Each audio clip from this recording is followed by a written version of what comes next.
Hey Canucks fans, it's Canucks game day. It's the Canucks, it's the Wild, and I hope the team is ready to give yet another ballsy effort.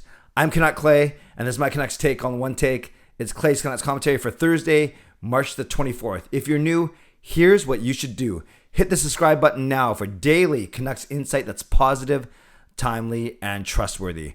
A great game last night, a really fun live stream last night. Thanks to everyone who joined me.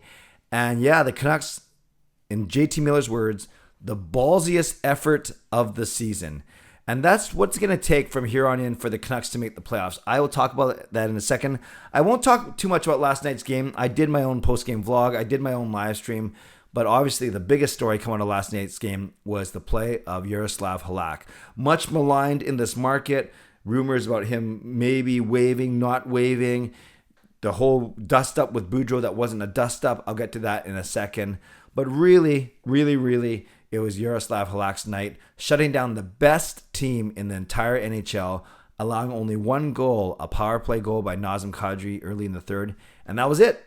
He made 32 saves on 33 shots, and he was the biggest reason why the Canucks beat the Colorado Avalanche 3-1 last night and kept their slim playoff hopes alive. I want to talk about Halak. I want to talk about tonight's game against Minnesota, and talk about the playoff picture overall. So for Halak, one thing, yes, he got the belt, the Canucks championship belt, a well-deserved win of that title.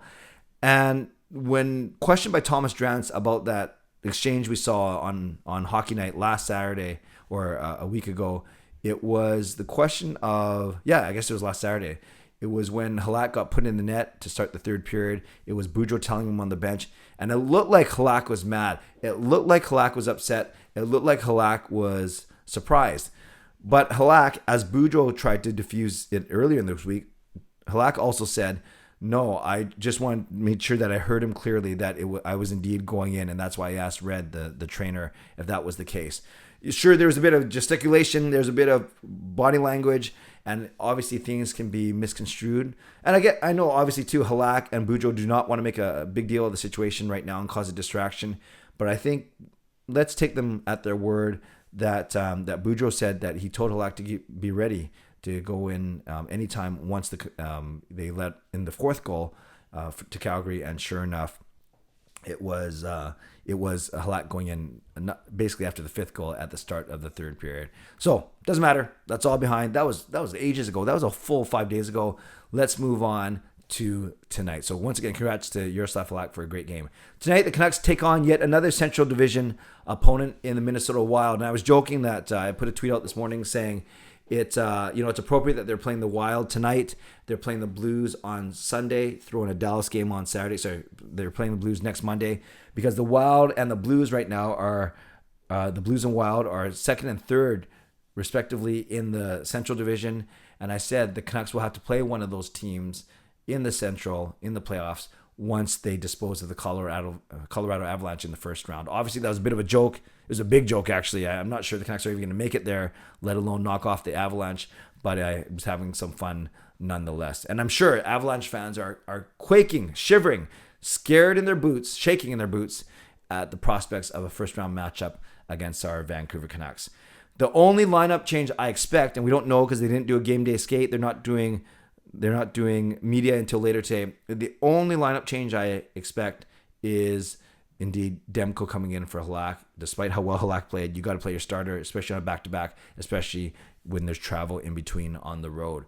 That means up front, unless Matthew Highmore isn't feeling well today because of that hit from McDermott, then I expect him to go the same, because the top six was great last night in Miller, Garland, and Pearson on the top line, then Horvat between Petey and Besser on the second line, then Richardson, who played well between Lamico and Highmore, and then a fourth line of Patan, Podkolzin, and Chason. It's interesting. The Canucks only took 12 forwards on the trip. They didn't bring Dickinson. They didn't bring Höglander. So if Highmore can't play, the Canucks will have to go 11 forwards and 7 defensemen. But I'm presuming that Highmore will be good to go tonight. On the back end, Oyel, Myers, Hughes, and Shen, and Travis Dermott, our other new player, who played very well as well, along with Brad Hunt and Madison Bowie. Kyle Burrows is the extra defenseman on the trip right now. So, like I said, if Highmore can't play, they'll put Burrows in as a 7th defenseman, 12th forward, and probably not play him that much. But we'll see. We'll find out more around 2:30 this afternoon when the Canucks meet the media, likely Boudreau and likely one or two other players. Canucks lost to Minnesota in their only other game against them this season. It was 3-2 at home. It was actually the home opener for the Canucks way back on October the 26th. Okay, finally, let's size up the Canucks playoff chances. And I want to prelude this by saying it's kind of, I don't know, maddening is not the right word. It's weird to see the Canucks play so well recently last night, beating the Colorado Avalanche 3-1 and beating really good teams. They beat Toronto in Toronto. They took down Calgary and Toronto the previous month. So they have it in it, and they played really well against Tampa and Washington in losses. But then they played horribly against teams like Detroit and Buffalo. So I get that there's two teams on the ice. Just because the Canucks play well, can't always expect them to win, and you can't expect them to always lose when they don't play well. There's two teams on the ice. The other team wants to win just as badly as the Canucks. I get that. It's not just because the Canucks play well that they should win. I understand that.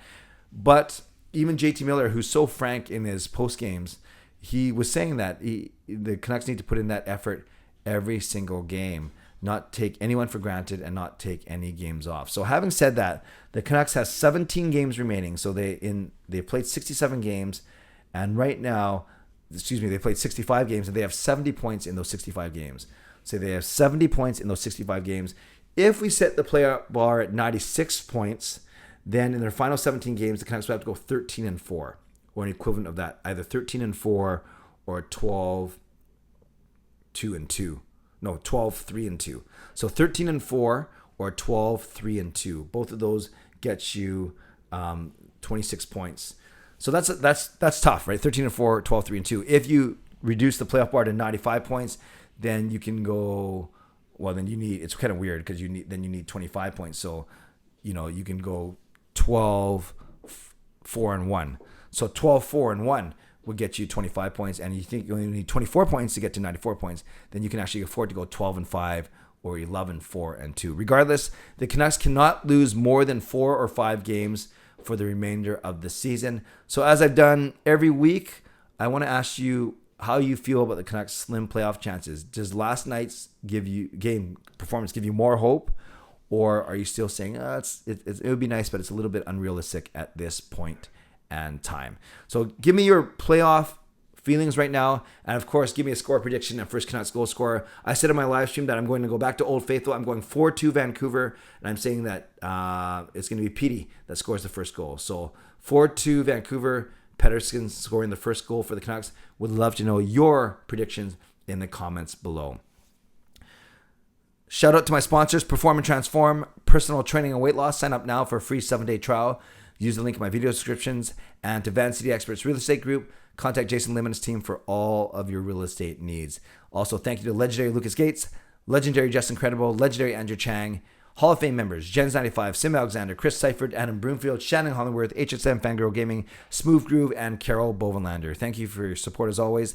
And thanks to the support of all members of all levels. You are listed in my video descriptions. If you want to become a member of the CCC Crew or upgrade your membership, press the join button underneath this or my videos on the memberships tab on my YouTube channel. So subscribe if you'd like to, like this video if you'd like to, become a member or upgrade if you'd like to, and leave a comment down below. Score prediction, first Canucks goal scorer, and your feelings on the Canucks' slim playoff hopes. And don't forget, this Saturday, Canuck Clay meetup, watch party, Canucks vs. Stars, 4 p.m., opening the doors at 3:30, Monkey Nine Brewing in Richmond. Contests, prizes, live post-game show. Would love to see you there. Okay, friends, stay safe, stay healthy, take care of yourselves, and take care of each other. Have a great day, and enjoy the Canucks game. God bless, and go Canucks go.